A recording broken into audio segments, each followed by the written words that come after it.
December 9th, 2025. Well, it looks like the Ukrainians have actually rejected Trump's peace plan pretty much outright. Although I hear they're going to come back with their counteroffer, um, but basically the position they're taking, which they will cede no territory, I think effectively means that it's a no deal. I don't see any way the Russians, short of being literally defeated, are going to agree to anything like a complete withdrawal from all territories. And of course, the attempt to actually defeat the Russians to that point would probably lead to an escalation to probably in a nuclear war ultimately, although it might not be that way in the first opening phases, but they would be on the path in that direction, I think. So, and in the meantime, the Ukrainians are military is suffering pretty greatly across the front. While waging a few limited counterattacks, fundamentally the Russians are advancing throughout almost all sectors. And they have the garrison that was behind the Potrovsk area surrounded and without any significant supplies, and slowly but surely they're being squeezed. So I think that we'll have to see where this goes to, but I think that for the moment there's an ongoing attempt at, well, historically we've seen big attempts by the Ukrainians to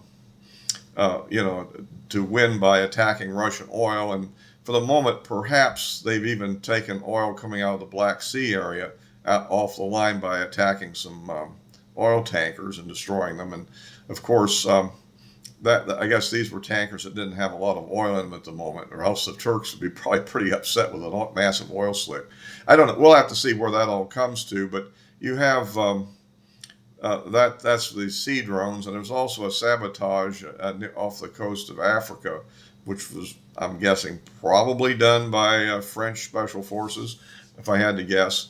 So the path toward peace seems to be limited. Meanwhile, I think the Russians are focusing on basically wiping out the energy supplies for the Ukrainians and effectively putting people in a pretty cold winter. And that is not good for people. That's going to be really nasty. So we'll have to see what happens next in this conflict. But as far as the actual operational aspects, it looks like the Russians are pretty much advancing along the lines. And what I think may change at some point I'll say the near future, it's going to take probably a few months, I guess, is that the whole Ukrainian defense line was based on a series of fortified cities that pretty much ring the whole frontier. Um, from the Kharkiv region all the way down to the Dnieper River, and in that whole region, those fortified cities are under attack, they're under siege, and they're systematically being captured. And so once that's accomplished, then the Russians should be free to move much faster across the unfortified areas. And I think that will be, I'm not sure, I think that may have a big impact on the ultimate outcome. So, and also we have to look at the possibility that the attacks in the Sunni region in the north could be the preparation for a future advance toward Kyiv. I don't think that's out of the question at some point for next year. So at any rate, we'll have to see what that all goes. I mean, Trump's made his attempt, but as I predicted all along, that the Ukrainians would be the ones that would nix the deal, not so much the Russians. I think, and I guess maybe Russia learned their lesson a little bit by not being a little more proactive after the Alaska meeting. But now I think, but with this situation, all the war hawks in the West are probably trying to get something more going. So we'll have to see what that actually plays into here. So at any rate, if you like these videos, please give me a like, subscribe, and click the bell for notifications. Or alternatively, of course, you can follow me on Rumble where I post as well. So that's kind of the way I see this conflict going. I mean, we have, it does seem that there's an ongoing effort, I guess, in Europe to find some way to seize or utilize the Russia's $300 billion of funds that were deposited there before the war in order to somehow provide support to Ukraine.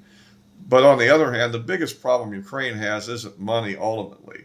It's really effective manpower and the fact that the West probably doesn't have the ability to produce the kind of weapons they would need in sufficient quantities to really change the outcome. And so in terms of arming the Ukrainian military. So anyway, that's kind of the way I see that for the moment. It is kind of another one of Trump's efforts. I don't know what's going to ultimately happen there. Will this lead to some? I've heard that there's efforts to put more money for Ukraine in the upcoming budget. So we'll see what that turns into and what Trump does with that.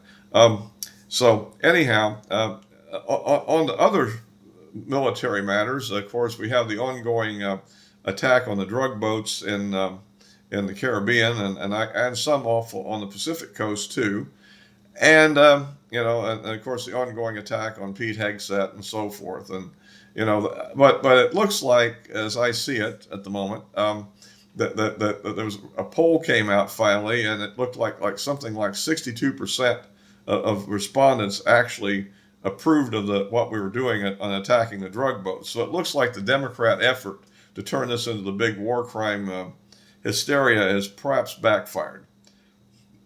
And if they can't get good polling out, they'll probably eventually back away from it. But it is, to me, it's kind of interesting that if you have this whole thing of this particular, as far as I can tell, we're only talking about one attack where there was a second strike, and apparently there's a bit of a dispute about the situation people are in. One group has them stranded in the water, drowning, and the other group has them standing on top of the boat trying to get it righted or something. I don't know. So who knows what really happened? They may eventually release the videos or not. My thought is, well, why doesn't Trump get some strikes that say that were done during the Biden?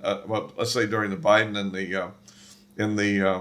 under Obama. I mean, take some of those videos where similar attacks were made and release them along with them, just to show that it's about the same thing if they want to go there. So, because I think that this is all kind of a bogus issue anyhow. These ununiformed individuals, like somebody said, they're basically in the category where pirates are or something. So it's the idea of using this as a political issue against the Republicans is probably kind of a failure, I think. On other other topics here, I guess the Inspector General report came out on this whole what was it, the Messenger app. What was it?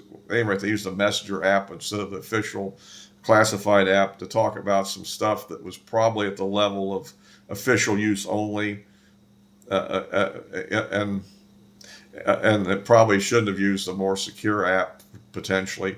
And they tried to make something of it, and there was a dispute over that. But basically, they did conclude, like I said earlier, that he had classification authority over defense issues. And so if he decided to speak it, he was entitled to do it. They simply didn't approve of his choice. That's basically the way that came out. And I don't think he's going to lose his job over that one. So there we go. So at any rate, so that's kind of the situation on that one. And we'll be wrapping that up for this time, and there'll be, of course, as always, be posted on YouTube and Rumble, and addresses of my social media accounts are in the description below, so you can follow me there also.